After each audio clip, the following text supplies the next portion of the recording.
Good my dear students. इस class के तहत सभी विद्यार्थी ध्यान दें कि ये क्लास 11th में वे विद्यार्थी जो सिविक्स लेने के इच्छुक हैं, मतलब जो नागरिक शास्त्र पढ़ना चाहते हैं, उनको आज इंट्रोडक्शन क्लास के तहत मैं ये बताना चाहता हूँ कि क्लास 11th में सिविक्स की दो किताबें चलती हैं। दोनों एनसीईआरटी की किताबें हैं। जैसे पहली किताब का नाम लिखा गया है आपको, हम जैसे मान लीजिए फर्स्ट बुक के बारे में आपको जिक्र करते हैं। जैसे लिखा गया भारत का संविधान, सिद्धांत और व्यवहार। ठीक, अब देखिए लिखा गया कक्षा 11 के लिए राजनीति विज्ञान की पाठ्य पुस्तक। देखिए राजनीति विज्ञान और नागरिक शास्त्र, क्योंकि अभी इंटरमीडिएट में जो पेपर आता है आपका नागरिक शास्त्र के नाम से पेपर आता है, मतलब कि जिसमें हम नागरिकों का अध्ययन करते हैं। नागरिक कौन होते हैं इसको समझ लीजिए। किसी राज्य में रहने वाले वे व्यक्ति जिनको राजनीतिक अधिकार प्राप्त होते हैं वह आपके क्या कहलाते हैं? नागरिक कहलाते हैं। और जब हम नागरिकों का अध्ययन करते हैं तो नागरिक शास्त्र कहलाता है, और जब हम राज्य का अध्ययन करते हैं, स्टेट मतलब जिसको बोलते हैं, तो उसे राजनीति विज्ञान कहा जाता है। क्योंकि स्टेट एक ब्रॉड दायरा हो जाता है और उस स्टेट का एक छोटा सा जो रूप आता है जिसे हम क्या बोलते हैं, मतलब कि नागरिक शास्त्र बोलते हैं या नागरिक बोलते हैं, जिसे हम सिविक्स कहते हैं। मतलब जिसे कह सकते हैं राज्य की जनता बोलते हैं। जब उसका हम अध्ययन करते हैं वो आपका नागरिक शास्त्र कहलाता है। तो अब आपको पता है कि ये पहली पुस्तक जिसका नाम है भारत का संविधान, सिद्धांत और व्यवहार। यहाँ मैं आपको ये बताना चाहता हूँ, आज हम केवल पहली बुक का जिक्र करेंगे। इस पर दो किताबें मार्केट में अवेलेबल हैं। दोनों एनसीईआरटी पाठ्यक्रम पर आधारित हैं, जो जिसे कि उत्तर प्रदेश सरकार द्वारा मान्यता प्रदान की गई है, दी गई है। आप दोनों किताबों को अलग अलग ले सकते हैं। ठीक, तो जैसे क्या है, भारतीय संविधान, सिद्धांत और व्यवहार, और दूसरी किताब का नाम है राजनीतिक सिद्धांत। ठीक, तो राजनीतिक सिद्धांत एक किताब का नाम है, दूसरी किताब का नाम है भारत का संविधान।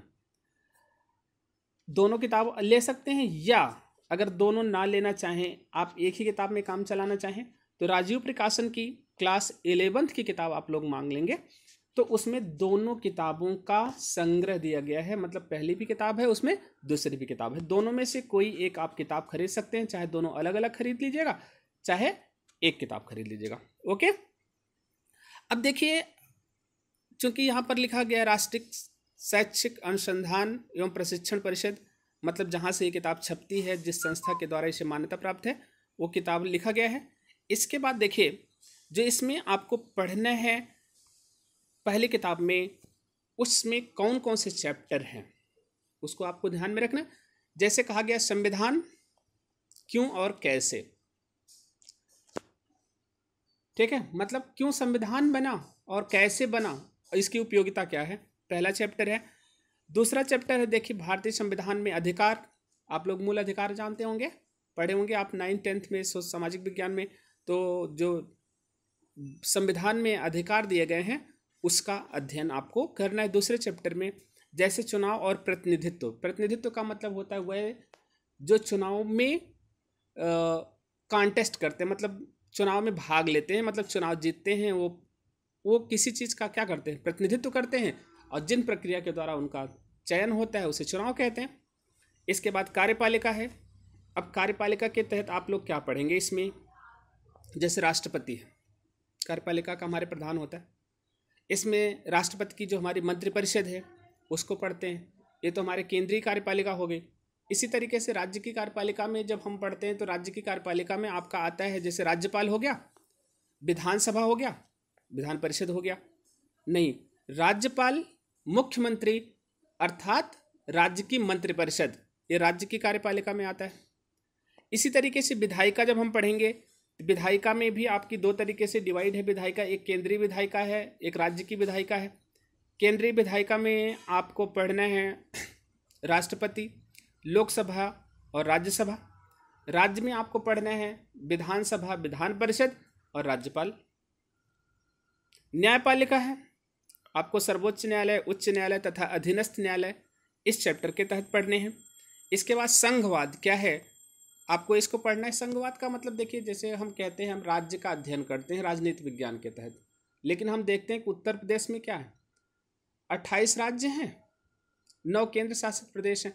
तो अगर इतने राज्य हैं तो फिर कैसे मतलब हुआ, हम एक राज्य का अध्ययन करते हैं, यहाँ हम देख रहे हैं इतने राज्यों का। तो अब इतने राज्यों का एक संगठन बनकर के एक केंद्रीय सत्ता तैयार हुई, उसका क्या प्रारूप है, उसका संघवाद में अध्ययन करते हैं हम। देखिए स्थानीय शासन है, स्थानीय शासन में आप समझते हैं इसमें लोकल बॉडीज अध्ययन किया जाता है। जैसे आप इसमें पंचायत चुनाव, अभी आप लोगों ने देखा होगा कि प्रधानी का चुनाव हुआ, जिसमें बीडीसी का चुनाव हुआ, जिला पंचायत का चुनाव हुआ। इसी स्थानीय स्वशासन में आपका नगर पालिका का चुनाव होता है, नगर निगम का चुनाव होता है, नगर परिषद का चुनाव होता है। इसके बाद कहा गया संविधान एक जीवंत दस्तावेज है। जीवंत कहा गया मतलब संविधान को सजीव माना जाता है। सजीव क्यों माना जाता है, क्योंकि यह परिवर्तनशील है, समय और परिस्थितियों के अनुसार अपने में एडॉप्टेशन लाता है, इसलिए इसे जीवंत दस्तावेज कहा गया। संविधान का राजनीतिक दर्शन, राजनीतिक दर्शन का मतलब होता है पॉलिटिकल फिलॉसफी। हम इसके तहत राजनीति का जो बेसिक टारगेट है, संविधान का हमारे जो बेसिक टारगेट है, उसकी स्टडी करते हैं। तो कुल मिलाकर के फर्स्ट किताब में आपके 10 चैप्टर हैं, इन 10 चैप्टर का आपको अध्ययन करना है। ये तो आपकी बुक की स्टडी हो गई।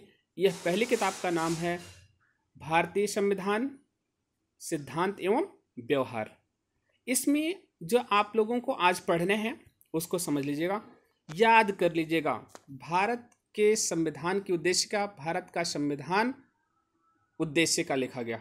जैसे इसमें लिखा गया, हम भारत के लोग भारत को एक संपूर्ण प्रभुत्व संपन्न समाजवादी पंथ निरपेक्ष लोकतंत्रात्मक गणराज्य बनाने के लिए तथा उसके समस्त नागरिकों को सामाजिक, आर्थिक और राजनीतिक न्याय, विचार, अभिव्यक्ति, विश्वास, धर्म और उपासना की स्वतंत्रता, प्रतिष्ठा और अवसर की क्षमता प्राप्त कराने के लिए तथा उन सब में व्यक्ति की गरिमा और राष्ट्र की एकता और अखंडता सुनिश्चित करने वाली बंधुता बढ़ाने के लिए दृढ़ संकल्प होकर अपनी इस संविधान सभा में आज तारीख 26 नवंबर 1949 ईस्वी को एतद द्वारा इस संविधान को अंगीकृत, अधिनियमित और आत्मार्पित करते हैं। तो आप लोग इसको आज तैयार करेंगे, मतलब इसको अपनी कॉपी में स्टार्टिंग में ही लिख लीजिएगा, क्योंकि ये बार बार पूछा जाएगा, हर परीक्षा में अप्रॉक्सीमेट ये पूछा जाता है। ठीक है, तो ये आपकी फर्स्ट बुक के बारे में हमने आपको बताया। देखिए सेकंड किताब जो है, ये आपकी किताब है राजनीतिक सिद्धांत। किताब का नाम क्या है? राजनीतिक सिद्धांत। ठीक है, एक कक्षा 11 की किताब है। इसमें आपको जो चैप्टर पढ़ने हैं मुख्य रूप से उसको समझ लीजिएगा। आपको राजनीतिक सिद्धांत का परिचय, स्वतंत्रता क्या है, समानता क्या है, सामाजिक न्याय क्या है, अधिकार क्या है, नागरिकता क्या है, राष्ट्रवाद क्या है, धर्मनिरपेक्षता क्या है, शांति और विकास, मतलब 10 चैप्टर इसमें भी है। इसका स्टडी आप करना है आपको। यहाँ पर देखिए लिखा गया है भारतीय संविधान भाग 4 नागरिकों के मूल कर्तव्य।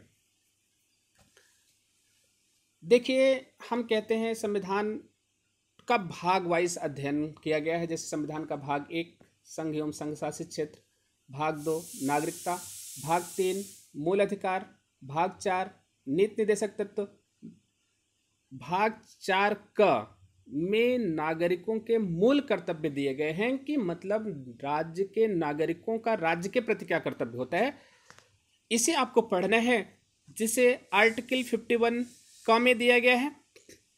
ठीक है, इसमें टोटल जो मूल अधिकार हैं आपके देखिए 11 दिए गए हैं। इन 11 मूल अधिकारों को आपको लर्न होना चाहिए, क्योंकि आपसे वाइवा में पूछा जा सकता है। कोई भी आपसे पूछता है कि आप सिविक्स लिए हैं, तो कम से कम आपको संविधान के उद्देश्य का पता हो, संविधान के मूल अधिकार पता हो, नागरिकों के मूल कर्तव्य पता हो, ये सारी चीज़ें आपको पता होनी चाहिए। तो आज आप लोग इसको भी पढ़ेंगे। देखिए क्या है ना, अभी क्लास 11th में आप लोग अगर नागरिक शास्त्र ले रहे हैं तो नागरिक शास्त्र में बहुत कुछ अभी सीखना है। ठीक है, आप लोगों को व्यवहारिक स्टडी करना है। तो आज चूँकि पहला फर्स्ट इंट्रोडक्शन क्लास है, आप लोग सिविक्स की क्लास, सिविक्स विषय चूज कर रहे हैं, मतलब नागरिक शास्त्र विषय चूज कर रहे हैं, जिसमें कि आपके भविष्य में ढेर सारी संभावनाएं हैं। आप लोग पढ़ेंगे तो इसको पढ़ करके आप मतलब कंपटीशन दे सकते हैं, सिविल सर्विसेज की एग्ज़ाम दे सकते हैं, आप एसएससी कुछ भी एग्ज़ाम देते हैं उसमें बहुत सारे क्वेश्चंस जीके के इस पोर्शन से बनते हैं। एक बहुत अच्छा सब्जेक्ट है। आगे आप ग्रेजुएशन करते हैं तो राजनीति विज्ञान में आप ग्रेजुएशन कर सकते हैं, आप एलएलबी कर सकते हैं। इस सब्जेक्ट को पढ़ने से बहुत सारी सुविधा आपको होगी। अगर आप पीजी करेंगे इस सब्जेक्ट से आगे चल के तो आपको 3 विषय में ये डिग्री दिलवाता है, ठीक है, जिसमें आपका एक इंटरनेशनल लॉ है, लोक प्रशासन है, ठीक है, और लोक प्रशासन के साथ राजनीति विज्ञान है। तो इसलिए इस स्टेप मतलब विषय बहुत ही महत्वपूर्ण है। बस ज़रूरत है आपको पढ़ करके तैयार करने की। Thank you for this class.